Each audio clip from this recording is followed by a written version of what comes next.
So hello student, आज हम लोग बात करेंगे अभी आईसीआर मीन्स एनटीए ने जो आईसीआर के लिए आपका जेआरएफ एसआरएफ का एग्ज़ाम कंडक्ट किया है 28 को मीन्स सैटरडे को। उसी को हम लोग डिस्कस करेंगे क्योंकि बहुत से स्टूडेंट कनेक्टेड हैं जो जेआरएफ सोशल साइंस से बेसिकली प्रिपरेशन करते हैं, वो भी कनेक्टेड है एंड एसआरएफ वाले भी कनेक्टेड हैं। एंड ओवरऑल देखेंगे आप तो जो भी जेआरएफ 2024 में स्टूडेंट अपीयर हुए हैं, किसी भी डिसिप्लिन में अपेयर हुए हैं, तो एक ओवरऑल मैं उनको एग्जाम का जो क्या आइडिया दूंगा, मीन्स लेवल क्या था, बाकी लास्ट ईयर क्या पैटर्न रहे हैं, किस रैंक तक एडमिशन हुआ है, क्या कट ऑफ रहेगी, कितने क्वेश्चन आपके अटैम्प्ट है, बाकी उसमें कट पिट के अगर मतलब मीन्स आप कितने बच रहे हैं तो आप सेफ जोन में हो, तो इसी को मैं डिस्कस करूँगा। सो बेसिकली सेशन स्टार्ट करने से पहले जो भी स्टूडेंट जेआरएफ मीन्स आईसीआर के एग्जाम की प्रिपरेशन करते हैं, किसी भी इंफॉर्मेशन के लिए इस चैनल को सब्सक्राइब कर सकते हैं। बेसिकली आपको कुछ और डाउट होगा तो कमेंट करके जरूर पूछिएगा। मेरा मीन्स कॉन्टैक्ट नंबर भी मेंशन है, तो वहाँ से भी कुछ अगर आपको आइडिया लेना तो आप कॉन्टैक्ट कर सकते हैं। तो बेसिकली आज का जो सेशन है ये 2024 जेआरएफ का एग्जाम को डेडिकेटेड, मीन्स जो आपका एग्जाम कंडक्ट हुआ, क्योंकि एनटीए काफ़ी डिफिकल्टी फेस किया, उधर नीट का उसका एग्जाम लीक हुआ, नेट के एग्ज़ाम उसको पोस्टपोन करने, यूजीसी नेट का लीक हुआ, तो उसी को मीन्स एनटीए ने आपका देखेंगे तो ये चांसेस तक हो सकता है कि एनटीए आपका एग्ज़ाम ना करवाए, बट इतने एग्जैक्ट टाइमली आपका एग्ज़ाम करवाया। और एग्ज़ाम भी आपका काफ़ी मतलब ये जो बीच में चल रहा था प्रॉब्लम, ऐसा कुछ सुनने को नहीं मिला है कि आपके एग्ज़ाम में कोई बहुत ज़्यादा डिफिकल्टी आई या कोई लीक वगैरह का। तो वो बाकी एग्ज़ाम आपका है प्रॉपरली कंडक्ट हो चुका है। और जो आंसर की है के बारे में बात कर लेते हैं, तो आंसर की जो आईसीआर एनटीए का है वो 15 डेज 20 डेज 10 डेज में भी निकाल सकता है, कोई एग्जैक्ट डेट इन्होंने मेंशन कर नहीं रखा है। और रिजल्ट तो 1 मंथ लगा देते हैं लास्ट ईयर अगर देखेंगे आप तो कोई रिजल्ट का एक्सपेक्टेशन नहीं। बट हाँ, इस बार कोई ऐसा नहीं पेंडेमिक वगैरह है, लास्ट ईयर भी नहीं था, बट पता नहीं क्यों डिले करते हैं। लेकिन आपने एग्जाम दिया है तो हो सकता है कि आपको जुलाई लास्ट तक आपकी रिजल्ट देखने को मिल जाए, नहीं मिलता तो फर्स्ट वीक अगस्त में आपको देखने को मिलेगा। मीन्स क्या है कि अराउंड 20 जुलाई और आंसर की आपको पहली आएगी, उसके बाद ही आपका रिजल्ट आएगा। ठीक है, तो आप आंसर की जो आपको है अराउंड 20 के आसपास आंसर की आपको देखने को मिल जाएगी, उसके बाद आपका रिजल्ट मिलेगा। मीन्स आप काउंसलिंग के लिए एक माइंड का जो सेटअप है वो फर्स्ट वीक ऑफ अगस्त तक आप रखें अपना। जो भी डॉक्यूमेंट आपके बेसिक हैं, मीन्स 10th 12th यूजी की माइग्रेशन पीडीसी, एसआरएफ के लिए भी आपकी यूजी पीजी की माइग्रेशन पीडीसी मतलब यूजी की तो आपको डिग्री मिल गई होगी, भाई की सेंटर का कास्ट आप बनवा ले, डोमिसाइल सर्टिफिकेट बनवा ले, फोटो वगैरह, तो ये सब काउंसलिंग में आपको लगेगा। अब हम लोग बात करते हैं डिफिकल्टी लेवल के एग्जाम में, तो आप देखेंगे पैटर्न चेंज कर रहा है एनटीए। और आप देखेंगे ना थोड़ा सा क्या है कि AI based means artificial intelligence का ज़माना है, चैट जीपीटी का ज़माना है, और वहाँ से अब तक ये स्टूडेंट अपने पर्सनल यूजेस के लिए यूज़ कर रहे थे, अब मुझे लग रहा है एक्सपर्ट भी और एनटीए भी यूज़ करने लगा।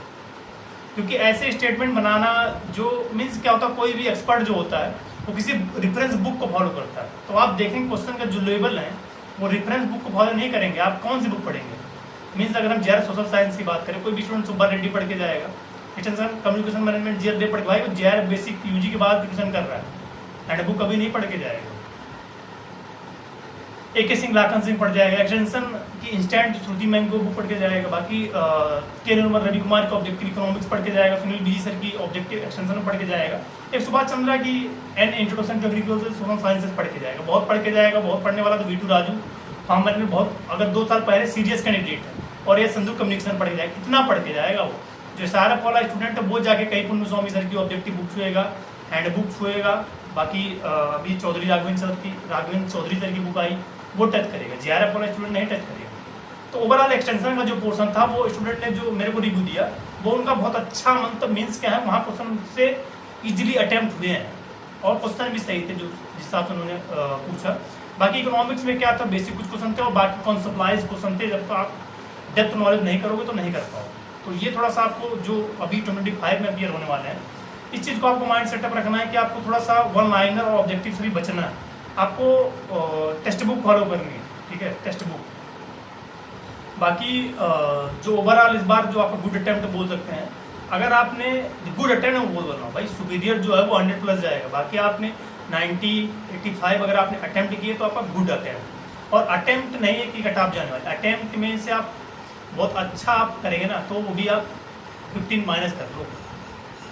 ये अगर मीन्स क्या है, आप अगर 70 प्लस आपके कट मतलब प्लस आप 70 पे हो सब कुछ निगेटिव के बाद, देन आपका अराउंड किसी भी सब्जेक्ट में 35, 40, 30 तक रैंक आ सकता है। बाकी जो टॉपर होगा वो हमेशा यही रहा है अराउंड 90 प्लस माइनस 5 यही रहने वाला है, चाहे वो JRF का हो चाहे SRF का हो। SRF में तो और भी नीचे आ जाएगा।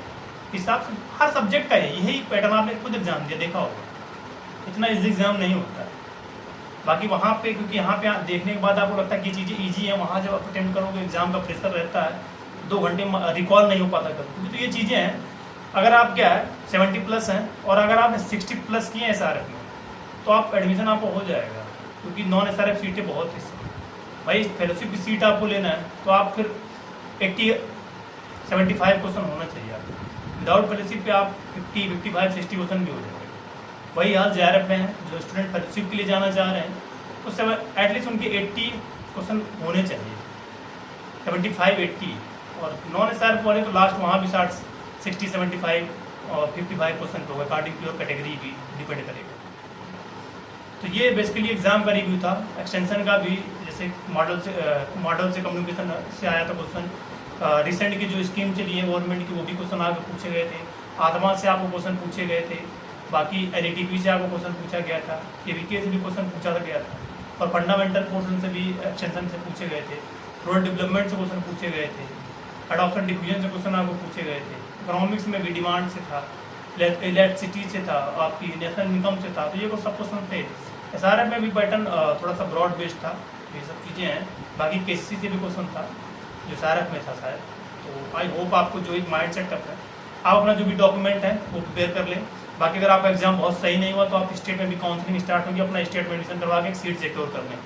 और ये भी नहीं कि आपका एग्जाम आपने प्रिपरेशन बहुत अच्छा किया, एग्जाम बहुत अच्छा पर नहीं गया तो आपको पैनिक नहीं होना, क्योंकि एक एडमिशन का ये एंट्रेंस आपने दिया है, क्योंकि जॉब नहीं है, क्योंकि एडमिशन के बाद भी आपको जॉब के लिए कॉम्पिटिशन प्रिपरेशन करनी है, आप कहीं से भी पढ़ो, ठीक है। ये चीज़ में ध्यान रखना आपको, क्योंकि डिग्री तो ठीक है आपने 4 साल UG करके देख लिया क्या डिफिकल्टीज हैं, बाकी आप कॉम्पिटेटिव हो जाइए थोड़ा सा, चाहे वो अगर आपको अकेडमी में जाना तो आप जा सकते हैं, बाकी जॉब अगर जॉब को लेकर आप किसी भी डिग्री में आना चाहते हैं तो कॉम्पिटिशन की तैयारी कर लो, ये सबसे अच्छा। मतलब ये मेरे कहने मतलब है आपको डिमोरलाइज नहीं होना अगर आपकी रैंक बहुत ख़राब आ रही है, बहुत ख़राब आपका पेपर नहीं हो। जिनका अच्छा हुआ वही पॉजिटिव रहे, जिनका नहीं अच्छा वो भी पॉजिटिव रहे, और भी एग्जाम आने वाले हैं, आपके स्टेट के एग्जाम होंगे, बाकी आप कॉम्पिटिशन की तैयारी कर सकते हो, ये सब चीज़ें हैं। और एडमिशन का देखिए सोशल साइंस में वो SRF का क्या पैटर्न है, एडमिशन आपके 50-60 रैंक तक भी हो रहे हैं, बट जो फेलोशिप है वो कैटेगरी के अकॉर्डिंग आपकी OBC में अगर आप हैं तो 15, 16, 17 चला जाएगा, जनरल में है तो आप 12, 13 जाएगी, EWS है तो डिपेंड करता है EWS वाले में कितने कैंडिडेट मिले, वही OBC में पैटर्न, ये सब चीज़ें हैं।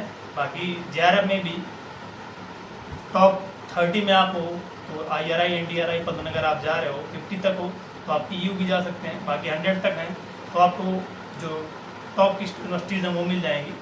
जो एडमिशन है UR कैटेगरी में वो 120, 140 मतलब 150 अराउंड तक हो जाएगा। OBC जो है 160 लास्ट काउंटिंग में बात कर रहा हूँ, SC कैटेगरी का तो वो कितने कैंडिडेट हैं EWS में वही डिपेंड करता है। बाकी जैसा रिजल्ट आता है काउंसलिंग हो तो मैं आपको चॉइस लिंक बताऊँ कौन सी यूनिवर्सिटीज़ आपको टॉप में रखने अकॉर्डिंग टू योर रैंक, उससे रिलेटेड आप इन्फॉर्मेशन ले सकते हैं मुझसे।